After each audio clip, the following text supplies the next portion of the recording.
So there's an interesting Gemara in Sanhedrin which says that there's a mitzvah for a person to marry their niece.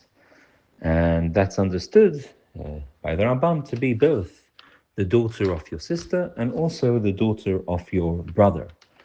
Both ways there is a mitzvah to marry, and the Gemara explains because it's a kind of hesed, like you're keeping within the family the relationship and looking after her, and because it's your niece, you're going to love her more and look after her more and protect her more and sustain her better.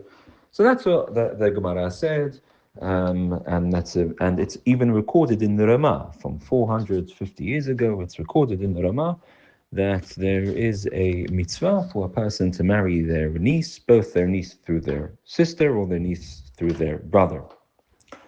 Now, of course, we know nowadays the genetic issues, the recessive genes involved in such a thing, and obviously it's not advisable. And so how do we relate to this today? So very interestingly, yesterday we talked about Rabbi Yehuda Hasid, about the idea that you don't marry someone with the same name as your mother-in-law or vice versa. Fascinatingly, no reason given, but Rabbi Yehuda Hasid says that a person shouldn't marry their niece. He doesn't say the reason why. Despite the fact the Gemara says it's mitzvah to do so, he writes in his will not to marry your niece. Now, did he know about the genetic genes, the genetic issues, etc.? Did he know about all of that? One can only speculate. But that's just a fascinating thing to be aware. And the Tzitz HaEzer, Rabbi Eliezer Waldenberg, discusses this nowadays. How do we relate to this nowadays? The simple understanding is that the Hachamim didn't have the knowledge of genetics which we have nowadays, and therefore in their time it was considered a mitzvah. But nowadays, when we know that there's an issue, one shouldn't get married.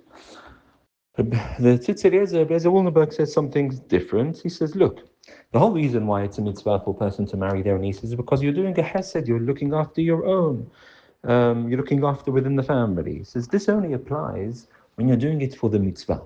If you're getting married for the mitzvah of looking after your niece, then Hashem will protect you, that He'll help you, that there won't be any disorders. But nowadays it's very hard to have this intention, and therefore it's not advisable. So this is like a roundabout way to say that, not that the things have changed, not that Chazal didn't know about the genetics, but just to say basically that there was only in the times where you could be sure that you were doing it with the right motives. Nowadays, we're not sure you're doing it with the right motives, therefore better not to. He does conclude, I can't say it's asur to marry Yunis, because at the end of the day, the Gemara says you're allowed to, and it's halachically permissible, but it's not advisable. And therefore, in conclusion, although there is a concept in the Gemara of a person marrying their niece through their brother or sister, in practice, this is clearly not advisable, obviously.